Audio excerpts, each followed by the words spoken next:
На поверхности все спокойно, а под водой на глубине кипит работа. Якутские водолазы уже несколько дней вблизи поселка Жатай отрабатывают навыки по ориентированию, поиску и поднятию с дна реки различных предметов. Если для дайвера подводное плавание – это удовольствие и фотографирование рыбок, то для водолаза-спасателя это каждый раз спуск в неизвестность. Ведь зачастую работать приходится вслепую в мутной воде. Чтобы каждое погружение было безопасным, водолаз должен строго придерживаться правил. Перед каждым спуском медик измеряет давление. Если оно превышает отметку 130 мм ртутного столба, то к воде и близко не подпустят. Сколько? До 130. Если выше, то 130. уже не рекомендуется погружаться в воду. Но смотрение уже медика. Сложности в основном связаны с физиологией вообще водолазного спуска, то есть проблемы со здоровьем у кого есть. У нас-то пока все нормально, слава богу, с этим. Как у космонавтов? Ну, чуть-чуть поменьше, чуть-чуть пониже. Сборы по подтверждению своей квалификации спасатели-водолазы проходят ежемесячно, вне зависимости от погодных условий, от 30-градусной жары и до 40-градусных морозов. Ежегодно сборы проходят во Владивостоке, где собираются все отряды Дальневосточного регионального центра. Повышает свой уровень профессиональный. Не только в реке Лена, но и в Японском море также работает. Большинство экипировок у водолазов современное по европейским стандартам и стоит в среднем $3000. Специальный гидрокостюм мокрого типа из неопрена, который защищает от переохлаждения, ведь тело под водой остывает в 20 раз быстрее, чем в воздухе. На данный момент у меня вот костюм мокрого типа, он называется мокряк, а вот у моего коллеги, у Алексея, он называется вот сухой костюм. Триламинат. Ну и, конечно же, акваланг. Давление в баллоне 180 атмосфер. Весит она в среднем от 30 килограмм. И это считается легкий вариант. Запас воздуха и в 200 атмосфер может кому-то хватить на час, а кому-то и на пару минут. Все зависит от величины легочной вентиляции. Это расход воздуха в минуту. Чтобы знать, сколько времени ты можешь работать под водой. Работать можно вот как раз на зону до 50 килограмм. До 50. По правилам, если у тебя 50, нужно срочно выходить. А вот 200 это на сколько времени хватает? По опытному водолазу где-то на час работы. Час работы. Все зависит от глубины, Угу. от глубины, ну и от характера работы.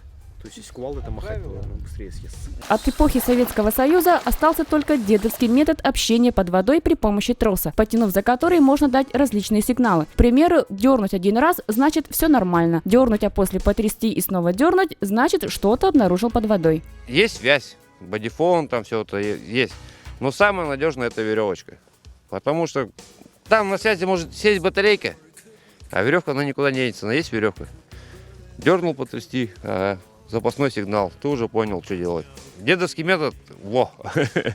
Корреспондент ЯСЯ решил узнать на собственном опыте, каково это быть водолазом. На мне специальный гидрокостюм мокрого типа из неопрена. На ноги надеваю боты с жесткой подошвой. Такие же носят дайверы, карабкаясь по коралловым рифам. К этому стоит добавить еще ремень с грузами, чтобы быстро идти ко дну. Кажется, все обмундирование весит столько же, сколько я сама. Ну и, конечно же, акваланг. Давление в баллоне 180 атмосфер. Это больше 2000 литров воздуха. Погружаться буду не одна. Страховать меня вызвался спасатель 2 класса с 7-летним стажем работы Игорь Любимец, на счету у которого уже сотни погружений. Тяжко. Попробуем, каково это быть водолазом.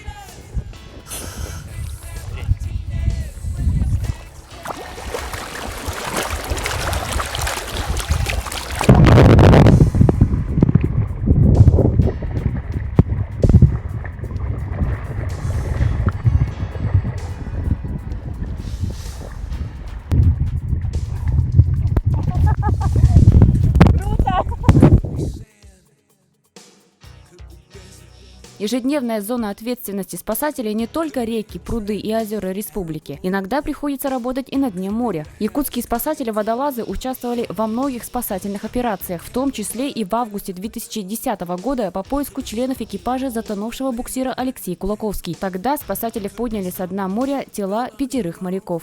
В столице республики ЧП может не такие масштабные, но случаются гораздо чаще, и основным периодом работы водолазов является лето, поскольку именно в это время происходят все несчастные случаи. Статистика очень плохая по погибшим. Очень много, и практически каждый день проводится патрулирование по реке Лена, вплоть до самих Кангалас. Стоят посты на диких пляжах. Спасатели везде дежурят, и практически каждый день они предотвращают гибель людей, до 15 человек где-то каждый день практически у них.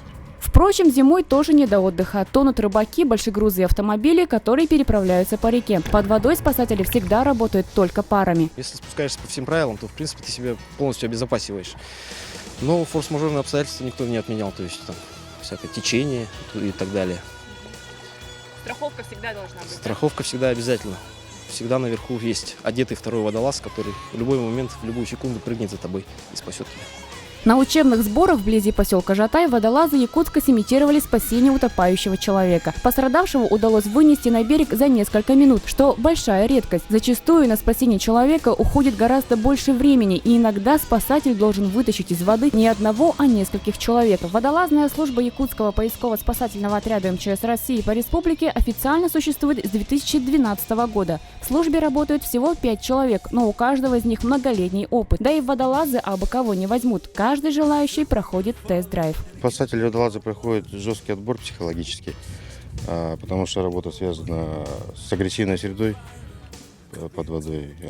И зимой, и осенью, и в летний период спуски всегда любой спуск опасен для жизни.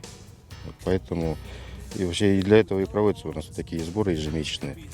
Для наработки, для выявления каких-то ошибок и для сплоченности команды, чтобы вся группа работала как одно единое целое. Если с физическими нагрузками водолазам помогает справляться современная техника, то в преодолении стрессов от нее толку мало. А стрессов, как правило, на такой работе хватает. Ведь чаще всего приходится вытаскивать погибших. Здесь важно, говорят спасатели, уйти от эмоций и просто выполнять свою работу, несмотря ни на что. Надежда Ефимова, Николай Необутов, Джилустан Трофимов, ЕСЯ.